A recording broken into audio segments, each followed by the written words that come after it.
Hey everyone, and welcome. Today, we're going to pull back the curtain on a really powerful skill, how to actually think like a computer. We're going to break down that whole structured, logical process that takes you from, a confusing problem all the way to a program that actually works. All right, let's just dive right in. So let's kick things off with the big question, right? You've got a task you want to get done. But here's the thing about a computer. It has zero intuition. I mean, no common sense whatsoever.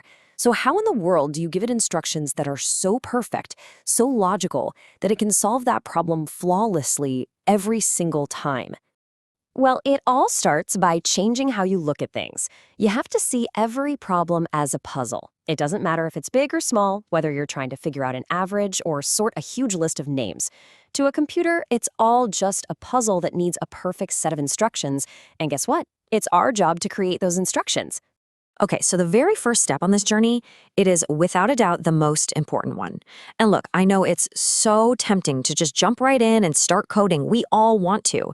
But trust me, that almost always leads to a whole lot of confusion and wasted time. Before you can solve anything, you have to define the problem with crystal clarity. You've probably heard the saying, a problem well defined is a problem half solved, and it's absolutely true. I mean, just think about it for a second. If you start out with a really vague goal, something like, let's make a useful program, where do you even begin? You're basically set up to fail. But if you start with something super specific, like create a program that takes 3 numbers and tells me which one is the largest, well, now you've got a clear target. That clarity, that's your foundation for everything else. So how do we actually get that clarity? Well, there's a brilliant and super simple framework for this, the good old 5 W's. You just ask yourself, what exactly is the task? Who is this actually for? Why is it even important? When does it need to be done? And where is it going to be used? By forcing yourself to answer these questions, you look at the problem from every single angle. And that process, it builds that rock-solid foundation, leaving zero room for guesswork. All right, so once you know exactly what the puzzle is, now the creative part can begin. Planning your solution. And I want to be clear, this is not about writing code yet, not at all. This is about brainstorming, thinking about different strategies, and figuring out the smartest way to tackle the problem we just defined so carefully. And there are some classic, tried and true strategies for this. Divide and conquer is a huge one.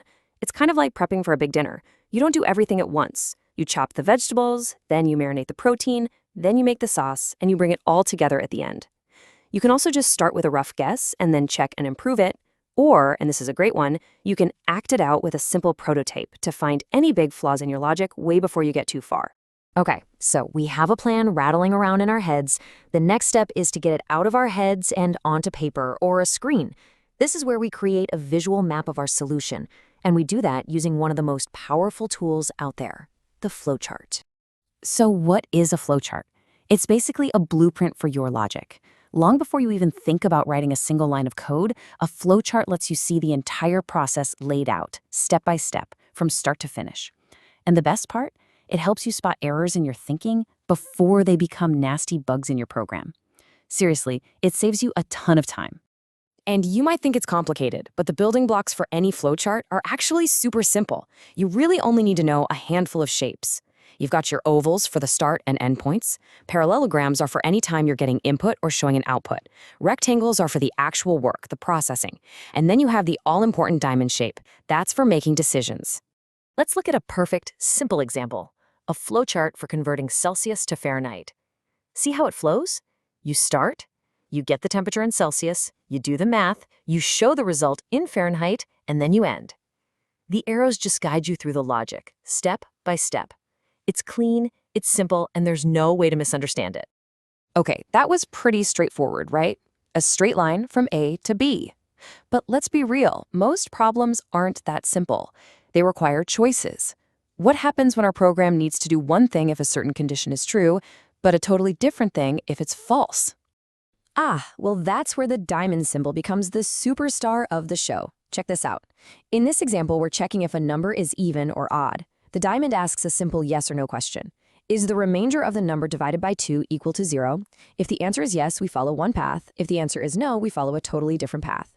This ability to branch out, that is the absolute core of all complex logic. Okay, so let's recap. We've got our visual map, our logic looks solid. What's next? The next step is to translate that visual blueprint into a set of written step-by-step instructions. We're basically moving from our flowchart to what's called an algorithm. Now, I know the word algorithm can sound a little intimidating, but don't let it scare you. All it really means is a recipe. That's it. It's a super precise list of steps written in plain language that's so crystal clear that anyone or any computer can follow it and get the right result every single time. There's no room for ambiguity, none. And that recipe analogy is really the perfect way to think about it. The flowchart is like the illustrated steps in a cookbook. You see the pictures of what to do. The algorithm, that's the written recipe card right next to it, saying, Step 1, preheat the oven to 350. Step 2, mix the flour and sugar. One's visual, one's text, but they are both describing the exact same process. And look at this. You can see exactly how the two formats mirror each other perfectly. That diamond in the flowchart that asks a question, that becomes an if-then statement in the written algorithm. It's a direct, one-to-one translation from a visual language to a written one. So let's put this all together. We've defined our problem, we've planned a solution, we've visualized that plan with a flowchart, and we've written it down as an algorithm. Now we are finally ready for the final step. This one image right here captures the entire journey so beautifully. You start with that initial puzzle, you create a flowchart to be your visual map, you translate that map into a written algorithm, your recipe card. And then that algorithm becomes the direct foundation for the actual computer program. And this right here is the key takeaway. Problem to plan, to flowchart, to algorithm, to program. That's the sequence. It's a logical, repeatable process. It's not some kind of magic. It's just a structured way of thinking that lets you break down any complex challenge into smaller, solvable steps. That is computational thinking in a nutshell. So now that you've seen the whole process, from beginning to end, there's really only one question left. What puzzle, big or small, are you going to break down and solve first?